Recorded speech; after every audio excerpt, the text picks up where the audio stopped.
Halo Sobat Eksis, apa kabar? Nama saya Stanley Austin. Kita akan menuju ke vektor. Yaitu vektor itu ada di Matematika Minat kelas 10. Nah, kita lihat vektor itu apa sih? Jadi vektor itu apa sih? Nah, ini kalau yang jago animasi, gambar-gambar dan bidang komputer, kemungkinan besar akan mendengar kata-kata vektor.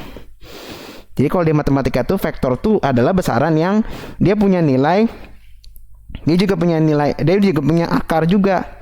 Jadi vektor tuh beda sendiri sama yang namanya nilai-nilai biasa atau skalar. Vektor itu biasanya berupa ruas garis, dia punya panjang dan dia juga punya arah. Dari A ke B gitu. Misalnya kalau untuk vektor 2 huruf AB, jadi artinya arahnya dari A ke B gitu. Jadi B-nya targetnya, A-nya tuh awalnya. Kalau untuk satu huruf itu ya udah tulisnya A gitu. A ada tanda panah gitu. Contoh vektor. Misalkan kita ingin membuat vektor AB, panjangnya 5 satuan ke arah timur. Kita bikin. Nah, dari A ke B berarti artinya dari A ke B berarti kamu A ke B-nya dari sini ke sini itu 5 satuan. 1 2 3 4 5. Ada 5 deh. Itu. Nah, kita bisa tulis juga vektor AB ini sebagai vektor A. Jadi sini nanti ada tulisan namanya A gitu. Nah, di balik itu semua ada yang gak kalah pentingnya, yaitu jenis-jenis vektor. Oh ya, vektor ini bisa 2 dimensi dan 3 dimensi. Kalau yang pertama yaitu vektor 0. Vektor 0 tuh ya besarnya 0 satuan, arahnya gak jelas. Namanya juga 0, ya pasti mau kemana aja bisa kan. Kedua, vektor posisi. Vektor posisi ini akan menghubungkan titik acuan dengan titik yang kita mau. Jadi misalnya dari O ke A, O ke B gitu. Nah, itu dia penjelasan saya tadi. Jika kita menginginkan vektor di titik A, maka kita memakai titik acuannya O, sehingga vektornya OA atau enggak A gitu. Untuk vektor lainnya, misalkan AB, maka yang menjadi titik acuannya adalah A. Jadi AB itu sama dengan B min A, atau vektor AB sama dengan vektor B min vektor A. Yang ketiga adalah vektor basis. Vektornya dia selalu panjangnya satu satuan, arahnya searah dengan sumbu koordinat. Jadi vektor basis yang searah dengan sumbu X itu adalah vektor I, atau stylenya bisa diubah seperti ini. Kalau vektor sumbu Y berarti J atau J cap atau J topi. Yang kalau yang sumbu Z K atau K cap atau K topi. Jadi adanya sumbu Z ini menunjukkan bahwa bidang koordinat ini berada dalam 3 dimensi. Dan yang keempat adalah vektor satuan. Dia ini vektornya pasti panjang satu satuan. Kalau misalnya vektor A-nya ditulis sebagai A1, A2, ini artinya 2 dimensi. Vektor satuannya adalah UA sama dengan vektor A per panjang vektor A. Jadi ada mutlaknya, itu artinya panjang vektor. Berdasarkan aljabar, misalkan kita punya A-nya itu adalah X, A, Y, A, Z, A. Jadi artinya 3 dimensi. B-nya juga sama nih, X, B, Y, B, Z, B.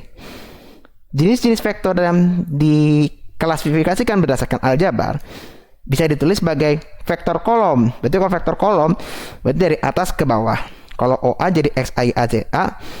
Kalau AB jadi B min A. Jadi koordinat B dikurang koordinat A. Kalau vektor baris berarti nulisnya secara mendatar. Kalau kolom vertikal, baris mendatar. Sama caranya. Kalau vektor basis, jadi nulisnya dari I cap, J cap, maka cap. Jadi kalau misalnya OA berarti XAI tambah YAJ tambah ZAK. Jadi kalian harus pahamin tiga-tiganya ini ya. Kalau 1 sama 2 itu sebenarnya sudah familiar dengan metrik sama koordinat biasanya. Kalau yang 3 mungkin kalian harus pahami dengan baik. Misalnya kita menentukan vektor OQ, QR, dan QP. P, Q, R-nya udah ada nih.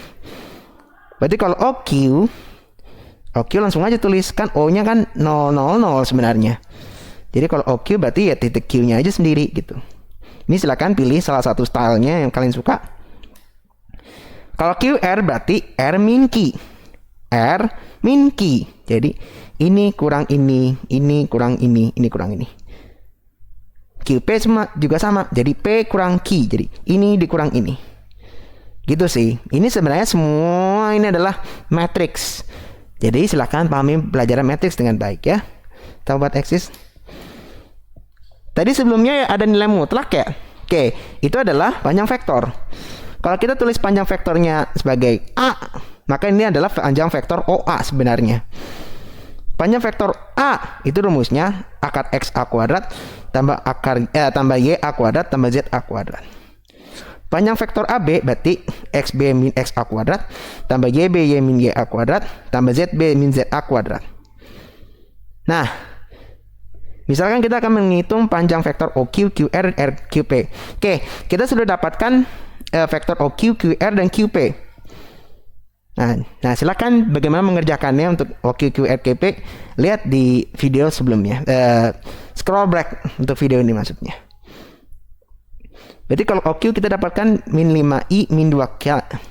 Jadi OQ kita tulis sebagai akar min 5 kuadrat tambah 0 kuadrat. 0 itu karena kamu lihat deh, di sini nggak ada J, berarti kita tulisnya 0 min 2. Nanti kita dapatkan segini. QR tadi sini sebelumnya, kamu kuadratin aja semua kayak tadi. Dapat segini. Dan QP secara kebetulan ini kan Z-nya nggak ada, jadi di sini 0. K-nya maksudnya K cap-nya nggak ada, 0. Jadi kamu dapatkan 10. Pembagian ruas vektor. Pembagian ruas vektor, jadi misalnya kita punya garis AB. Nah, saya akan taruh P di benar-benar di AB supaya perbandingan AP dan PB itu adalah M banding N. Seperti ini. Jadi P-nya di sini misalnya saya kasih.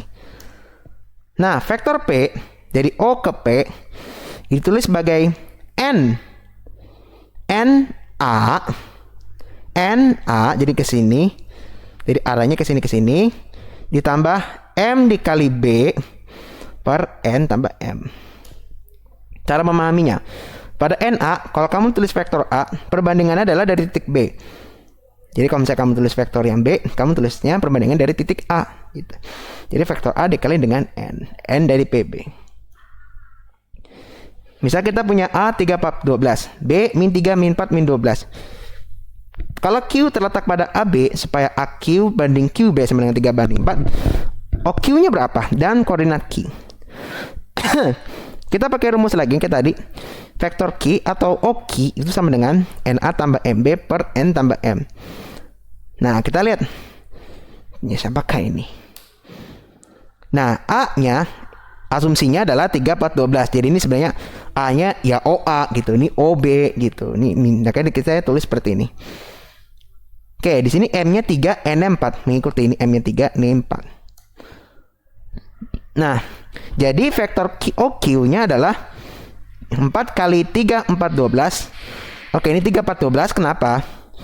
Kan NA, N-nya 4, A-nya ini. Nah tambah MEP, berarti M-nya 3, B-nya ini. Per N tambah M. Kamu akan dapatkan segini.